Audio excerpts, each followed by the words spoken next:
Hello, everyone, and welcome back. So, what's on tap for today? Well, we've got another one, our video clip in our series of parents and grandparents, aunts and uncles all across the United States of America going to school board meetings and standing up for the rights of their children and letting school boards know that enough is enough. Stop the hypersexualization of our children. Stop allowing teachers to groom our children sexually. We want it to end. We want it to stop. We're going to get to that video in just the next few seconds. But before we do so, we just want to let you know you're watching the Dr. Nasir Shaikh Show. I'm your guest host for today. My name is Dr. Nasir. If you haven't done so already, subscribe to the channel, hit that notification bell, like, share, and follow us. We'd really appreciate it. Let's get to that video right now of this grandfather passionately excoriating the school board. We've got a lot of great teachers and programs here at Stillwater Public Schools. However, the board sets the parameters for right living in our schoolrooms. Schools are large contributors to the sexual mores of our society. The ACP says this: a child's emotional and psychological development is impacted by the positive and negative experiences from infancy forward. Family and peer relationships, one's school and neighborhood, all are examples of environmental factors that impact an individual's emotional, social, and psychological development. Last month, I shared with you the story about Chloe Cole, who entered a GD state partly as a result of living in an environment which promoted normalizing lgbtq. She was permanently altered, later realizing that she truly wasn't GD. Her story can be repeated thousands of times over because of countless psychologists and doctors who followed the science before buying into who did not follow the science before buying into the perversion wave. Studies established that alternative perspective of an innate gender identity trapped in the wrong body is in fact an ideological belief that has no basis in rigorous science. Neuroscience clearly documents that the adolescent brain is cognitively immature and lacks the adult capacity needed for risk assessment prior to the early to mid-20s. This is a serious ethical problem with allowing irreversible, life-changing procedures to be performed on minors who are too young to give valid consent. Chloe needed someone who could have compassionately and wisely stepped in and said, "Chloe, these are not unusual feelings for someone in your stage of life, but what you're experiencing will probably not be what you experience when you're 25.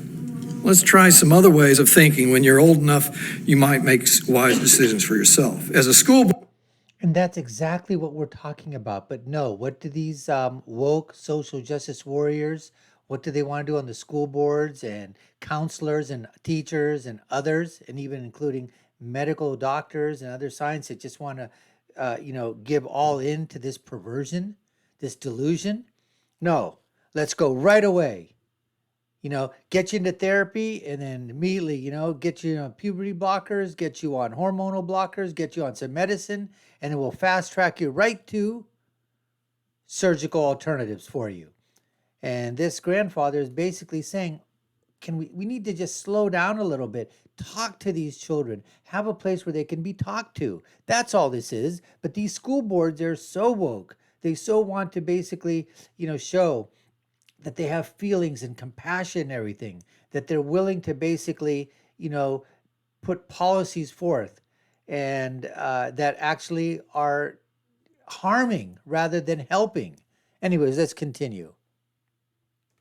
Board, you should be providing an atmosphere for the formation of morals of our children. You're supposed to know right from wrong, but you're the very ones who hate good and love evil. You should be providing an atmosphere which, through rational thought, leads to normalcy.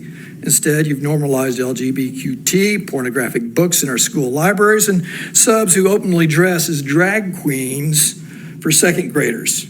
In 731 BC, Ahaz banished the male and female temple prostitutes and even deposed his grandmother from her position because she had made an obscene Asherah pole. He cut down her pole and burned it. The pole was a phallic symbol. The atmosphere you're providing is one like those who worship penises. Does a bird ever get caught in a trap that has no bait? You are like those who are baiting our children with confused sexuality. And all the while, the Lord is saying, come back to me, come back to me. Right. And folks, I mean, he made some excellent points. Says, you folks are the ones that love evil and hate good. You know, then he was talking about, okay, you're the one people, okay, that love penises. And look, the bottom line is that parents, grandparents, moms, dads, aunts, and uncles, even the children in school, are now attending these school board meetings and letting these school board members know that, you know what, this is not, we're not going to tolerate this anymore. We are going to speak up about our parental rights, our children's rights. We don't want the hypersexualization of our children to be occurring. And if that means we have to vote you out or use legal means to force you to get rid of those policies, we will do so. And that's exactly what's happening across the country. And you have to applaud grandparents, parents, children like this that have the guts to stand up. It's not easy, folks, to get up in front of a crowd and express your opinion, especially sometimes where your opinion may not be the one, okay, that everybody sort of likes. And you're basically speaking to a room full of woke people. Now, in these cases, most of the time, the parents that are going there, they all are on the same side. It's the board and their policies that they've implemented that are forcing parents to come forward and say enough is enough. Anyways, and before I leave, listen, folks, I want to make sure that this video gets out. Do anything that we can here at the Dr. Nasir Sheikh Show to, get this type of material out there so that other parents can be, that they can be basically, given some hope. And if they're a little bit scared or timid or wondering what they can do, this is the way to follow. This is the path. Sign up at your school board meetings. Get ready to speak. Your voice can and will be heard. We appreciate you so much. Thanks for watching. You've been watching the Dr. Nasir Sheikh Show. I've been your guest host. My name is Dr. Nasir. If you haven't already done so, subscribe to the channel, like, share, and follow us. Hit that notification bell, and I'll leave you with my final thought, which is, when you're right, you're right, and when you're left, you're wrong. We'll see you again next time, folks. Take care and stay safe.